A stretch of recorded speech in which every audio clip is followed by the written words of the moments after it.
Assalamualaikum warahmatullahi wabarakatuh. Alhamdulillah rabbil alamin wa bihi nasta'in ala umuri din. Asyhadu an la ilaha illallah wa la syarika lah. Ya na'budu wa nasta'in. Wassallallahu wa sallim wa barik ala Muhammad wa ala alihi wa ashabihi ajma'in. Qala Allah Ta'ala fi kitabihil karim. A'udzu billahi minasyaitonir rajim. Bismillahirrahmanirrahim. Ya ayyuhan nasu inna khalaqnakum min dzakarin wa untha wa ja'alnakum syu'uban wa qabaila lita'arafu inna akramakum 'indallahi atqakum innallaha 'alimun khabir. Surah Al-Hujurat ayat yang ke-13. Jamaah salat tarawih yang dirahmati Allah Subhanahu wa taala. Alhamdulillah malam ini kita berada di malam yang 27 di bulan suci Ramadan. 3 hari lagi bahkan insyaallah. Dan malam ke-27 ini malam yang istimewa karena kebanyakan para jumhur alim ulama menyatakan bahwa paling rancak Lailatul Qadar itu terjadi di malam ke-27, yaitu malam ini. Jadi malam ini kita berniat, kalau perlu harus ada beringat ibadah aja untuk meraih keutamaan 1000 bulan. Inna anzalnahu fi lailatul qadr. Wa ma adraka ma lailatul qadr. Apa itu malam Lailatul Qadar? Lailatul Qadri khairun min alfi syahr. Lailatul Qadar itu khairun min alfi syahr. Lebih baik daripada 1000 bulan. Lebih baik daripada 83 tahun ibadah. Tanazzalul malaikah, malam hari itu turun para malaikat yang menyebarkan salamun hiya hatta matla'il, menyebarkan salam keselamatan dari terbenam matahari sampai terbit fajar. Jadi rugi kalau kita tidak menghidupkan malam-malam di 10 hari terakhir, yaitu di Asyul Awakhir, 10 hari terakhir, terutama di malam-malam ganjil. InsyaAllah siapapun yang beribadah, melihatkah dan melihatkah, mengalami tidak mengalami, ya, para ulama sepakat bahwa siapapun yang beribadah malam itu, dia akan mendapatkan keutamaan 1000. Tapi jangan salah persepsi. Sudah jam malam tadi Lailatul Qadar 1000 bulan, cuma aja sudah gasan sangu 83 tahun. Nah, imbah itu gak ada kekuasaan lagi, gak ada sembayangan lagi, gak ada ibadah lagi. Nah, itu lo. Maksudnya itu adalah keutamaan. Imbah ini biasanya banyak orang mengaku-ngaku dapat gelap. Karena ditanya orang mana habis sampai ke film bantal sini, habis sampai ke kaki-kaki sini di foto-foto.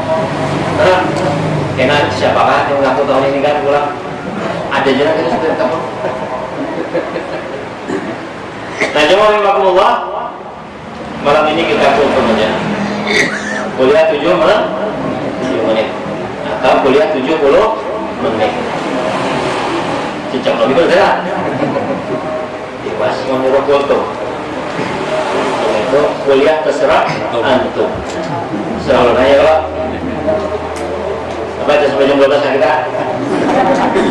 Iya. Menghadap Lailatul Qadar tuh deh. Nah, jazakumullah. Tadi ulun bacakan surah Al-Hujurat ayat 13 yang artinya wahai manusia, ya Yohanes, inna khalaqnakum min dzakarin wa untha. Sesungguhnya kata Allah Subhanahu wa taala, kami telah menciptakan kamu dari laki-laki dan perempuan. Jadi berpasangan laki-laki dan perempuan. Kemudian waja'alnakum syu'uba liqaba, ya, wa qabaila lita'arafu. Diciptakan laki-laki dan perempuan, kemudian dijadikannya kamu itu bersuku-suku, berbangsa-bangsa, macam-macam. Ada Jawa, ada Sunda, Jawa ya Allah, macam-macam. Ada Dayak, ada Banjar, ada Padang, ya, ada Ambon, ada macam-macam.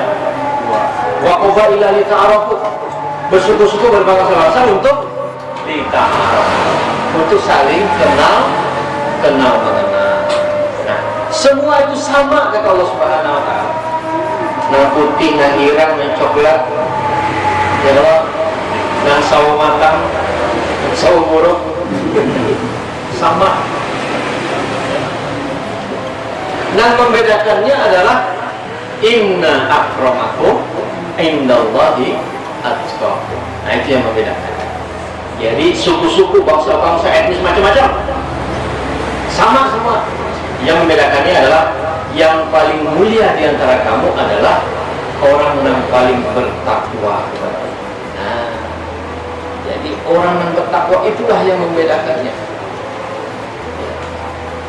Jadi orang Jawa lah, ya, orang Ningrat kah, ya kalau bubuhan Pamustian kah, bubuhan Pengunjunan kah, bubuhan apa lagi yang sungai, Panyiuran, Palampitan, Pajukungan, sebagai Pemadaitan, ya, dan sebagainya sama semua. Nah membedakannya adalah inna akramakum indallahi atqakum. Yang paling mulia di sisi Allah adalah orang yang paling takwa. Nah kemudian kita pahami ya, innallaha alimun khabir. Sesungguhnya kata Allah, Allah itu maha mengetahui lagi maha teliti. Nah jadi bersuku-suku, berbangsa-bangsa ini jamaah Allah ada contohnya dalam Al-Quran. Kalau itu tadi disebutkan hanya bangsa Indonesia saja, ya, umat Islam di Nusantara, ya, umat Islam di Nusantara, di Asia Tenggara. Nah umat Islam ini bersuku-suku, berkabilah-kabilah. Bahkan ketika kekhalifahan Utsmani terakhir setelah runtuh, ya, kekuasaan Utsmani, itu kekhalifahan kaum muslimin itu pecah menjadi 51 negara. Oh, banyak banget. Bersuku-suku, berbangsa-bangsa. 51 negara, ya, terpecahnya itu. Padahal dulu itu satu kesatuan, ya, kekhalifahan Utsmani. Nah, oleh karena itu penting untuk kita pahami bahwa ternyata Allah Subhanahu wa taala itu memberikan kemuliaan kepada suku-suku, bangsa-bangsa. Islam pernah berjaya dengan orang Arab, ya, pernah berjaya zaman Rasulullah, zaman Khulafaur Rasyidin. Bahkan setelah generasi itu, setelah generasi Khulafaur Rasyidin, masuk ke khalifahan Bani Umayyah, zaman keemasan sejak Muawiyah itu 100 tahun lah setelah wafatnya Nabi, itu pernah menyerang Konstantinopel. Nah, kisah yang kemarin lah, ya, sejak itu, ya, pernah menyerang Konstantinopel, tapi gagal Muawiyah. Lalu kemudian Yazid pernah juga melakukan serangan. Nah, lalu kemudian setelah itu jatuh. Muncul lagi kemuliaan Allah melalui orang-orang Persia yang dikenal dengan Bani Abbasiyah. Bani Abbasiyah itu orang Persia. Jadi Arab pernah jaya, kaum muslimin zaman Rasulullah, Bani Umayyah hampir 2/3 dunia. Lalu kemudian zaman Abbasiyah, pusatnya kalau di Umayyah itu di Damaskus, Suriah sekarang, Aleppo dan sekitarnya. Zaman Abbasiyah, orang-orang Persia itu pernah berjaya dengan keislaman, dengan ibu kotanya di Baghdad, Irak. Orang Persia. Sebelumnya itu masa kejayaan Babilonia, Mesopotamia, itu yang jaya di situ. Lalu kemudian Islam tegak, Bani Abbasiyah. Orang Persia sudah pernah berjaya dengan Islam. Lalu kemudian setelah itu ada generasi sedikit Fatimiyah. Fatimiyah ini arah ke Iran sedikit. Pernah berjaya dengan keislaman. Lalu kemudian setelah Umayyah, Abbasiyah, yang terakhir dari kalangan Bani Seljuk, Asia Tengah, Anatolia dan sekitarnya, yang sekarang menjadi negara Turki, pernah berjaya dengan suku Turki, Bani Seljuk, Asia Tengah. Jadi Arab pernah berjaya, kemudian Baghdad, Persia pernah berjaya dengan Islam, kemudian yang terakhir yang dinamakan dengan Turki Utsmani, hampir 600 tahun kekuasaan setelah era kejayaan Sultan Muhammad Al-Fatih yang menaklukkan Konstantinopel. 600 tahun kejayaan dia pernah berjaya. Abbasiyah itu dengan ilmu pengetahuan, lahirlah di situ Al-Farabi, lahirlah di situ yang namanya angka nol oleh seorang ahli matematika Al-Khawarizmi, algoritma, algebra, aljabar. Di situ lahir Ibnu Arabi, di situ lahir Ibnu Sina, di situ lahir ilmuwan-ilmuwan kaum muslimin. Nah, di zaman Turki Utsmani, kejayaan Abbasiyah itu di zaman Sultan Harun al-Rasyid dan penerusnya. Nah, di zaman Turki Utsmani pun hampir 2/3 dunia dikuasai. Jadi hampir semua suku-suku besar di dunia itu pernah berjaya. Utsmani itu boleh dikatakan mewakili Eropa dan sekitarnya, Asia Tengah dan Eropa. Nah, jamaah, ada suku terbesar di dunia yang sampai sekarang belum pernah jaya dengan keislaman. Suku apa itu? Etnis apa?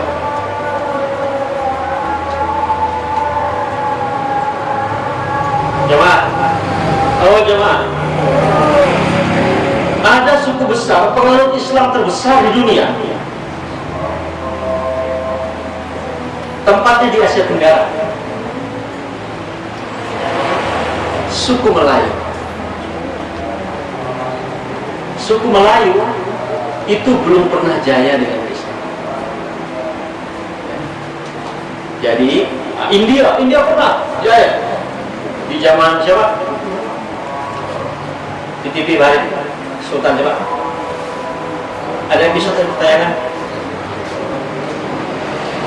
Peninggalannya Taj Mahal dan sekitarnya di Agra. Nah, itu pernah jaya juga dengan Islam. Nah, jadi yang warahmatullah yang ditunggu dunia hari ini adalah kapan kaum muslimin yang jumlahnya hampir 300 juta lebih dari etnis Melayu yang kemudian berjaya dengan Islam. Karena Majapahit tidak bisa, itu masih belum Islam. Sriwijaya pun masih sebelum era Islam. Ada harapan di Malaysia, Indonesia, Brunei dan sekitarnya. Itulah etnis Melayu. Ya, sampai hari ini ya, ditunggu ya, menjadi khairul ummah. Siapa etnis Melayu? Etnis Melayu itu adalah kita-kita ini berada. Nah, jadi yang rahimahullah, itulah agenda. Islam pun pernah berjaya di Cina ketika Sa'ad bin Abi Waqqas datang ke sana dan mengislamkan sebagian besar Guangzhou dan sekitarnya. Kemudian sampai sekarang pun saudara kita dari suku Uighur di Xinjiang, di Xi'an, masuk Ganjol Sutra, perdagangan besar dunia saat itu berjaya dengan keislaman. Nah, Nang Balum itu yaitu suku etnis Melayu. Apakah di zaman kita? Apakah zaman setelah kita? Itulah tugas terbesar. Jadi jamaah rahimahullah, ini sekedar pemantik saja sebagai sebuah bahan evaluasi.